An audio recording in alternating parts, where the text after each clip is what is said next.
The Israeli Prime Minister Benjamin Netanyahu just made several moves that indicate that Israel is leading itself into total oblivion and making itself an official pariah entity. Let's begin with what Benjamin Netanyahu is doing inside of the Gaza Strip, now with the confirmation that they began a powerful operation inside of Gaza City. What's happening in Gaza City exactly? Well, the Israeli terror forces have been conducting multiple operations in the past several weeks, intensifying the attacks against the civilian population and against high-rise buildings inside of Gaza City. According to the Israelis, they're claiming that this is the final hub of Hamas and the Palestinian resistance, contrary to the facts on the ground that, well, the resistance is everywhere, and wherever Israel went and declared the place a final hub, we saw more resistance emerging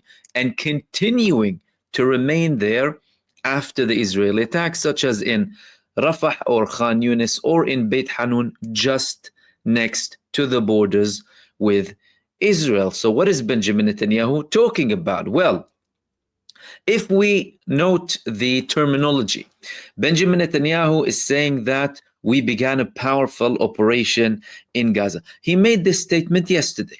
What was he doing yesterday? There was a testimony. The criminal had to go to court and they kept him there for 9 hours. He started to get really emotional and angry. You can't keep me here for 9 hours. I have stuff to do. I need to get out. We began an important operation in Gaza. I need to go.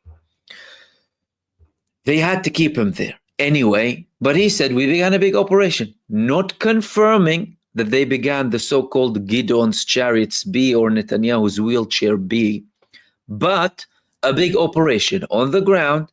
We're seeing more displacement of people, more destruction of buildings, very intense airstrikes against the civilian population, and every day the images and scenes coming out from the Gaza Strip are getting worse and worse. Children being butchered, people carrying their infants, bodies of babies everywhere, people, no energy, no food, no nothing, making the life miserable for the civilian population. However, Benjamin Netanyahu knows very well he can't defeat the Palestinian resistance. And as a matter of fact, the IDF chief of staff reiterated that again in a recent meeting that he had with them, talking about the impossibility of defeating the Hamas. The IDF chief of staff told Benjamin Netanyahu and the political echelon in Israel, Hamas will remain there in a governing way and in terms of resistance, politically and militarily, even after we enter Gaza. He is telling them that this is going to be totally pointless.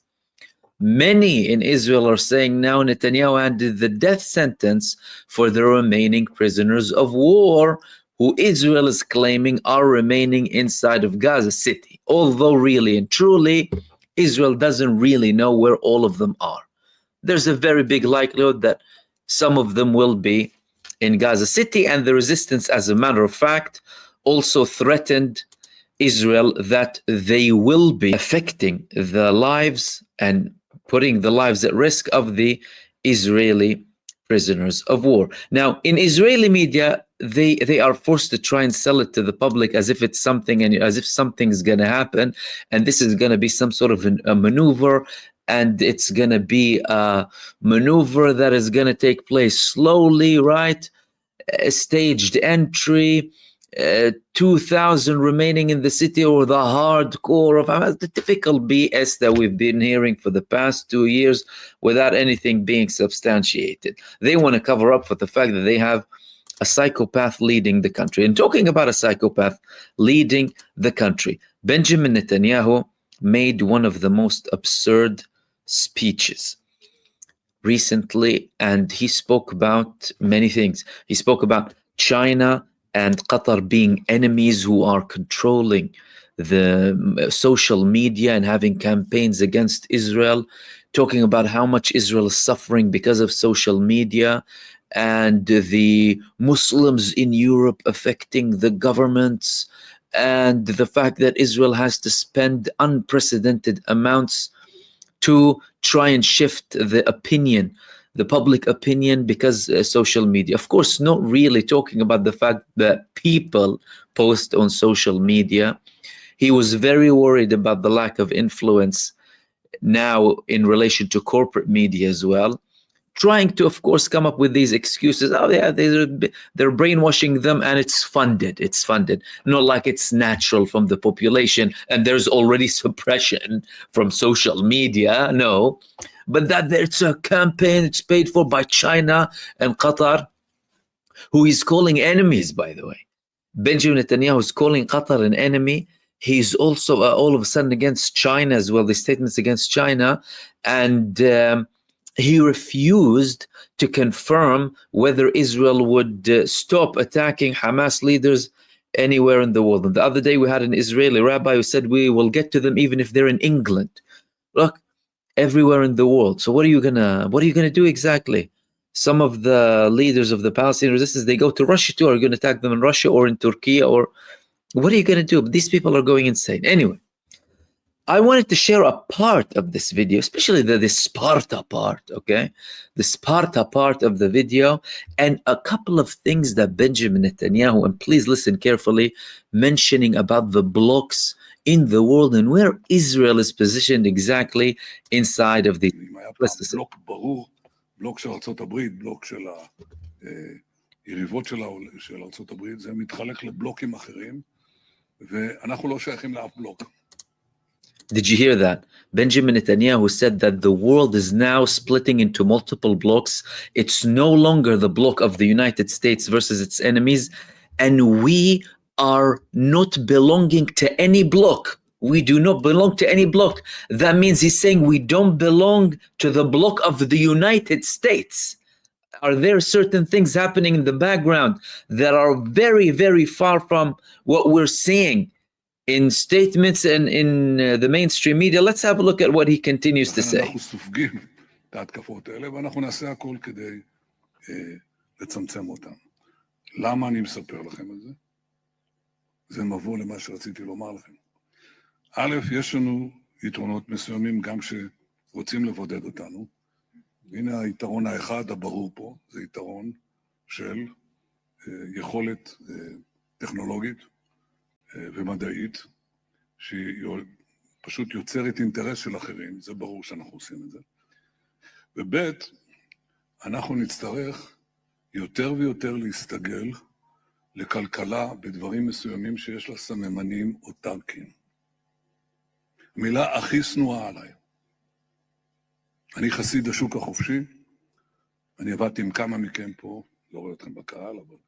So the translation didn't really get that, by the way, but he said that Israel is going slowly towards an autarkic system where it needs to be self-sufficient on every level. Listen to what he says here. להוביל את ישראל למהפכת השוק החופשי שהביאה לצמיחה הפנטסטית שראינו, ועדיין אנחנו נהנים ממנו. אבל אנחנו יכולים למצוא את עצמנו במצב, קודם כל בתעשיות הנשק שלנו, ואני בכוונה אומר תעשיות הנשק שלנו, ולא רק המו"פ, שבו נהיה חסומים. ולמה אני אומר תעשיות? כי אנחנו נצטרך לפתח כאן תעשיות נשק. לא רק R&D, לא רק טכנולוגיה מעולה, אלא היכולת לייצר ולייצר בכמויות. לייצר בכמויות בכל מדרגי הנשק את מה שאנחנו זקוקים לו. אנחנו אתונה וספרטה. אבל אנחנו הולכים להיות אתונה וסופר ספרטה. אין לנו ברירה. לפחות בשנים הקרובות שבהם אנחנו נידרש להתמודד מול ניסיונות הבידוד הללו, אנחנו קודם כל נצטרך לפתח את היכולות שלנו להגן על עצמנו ולתקוף את אויבינו. Okay.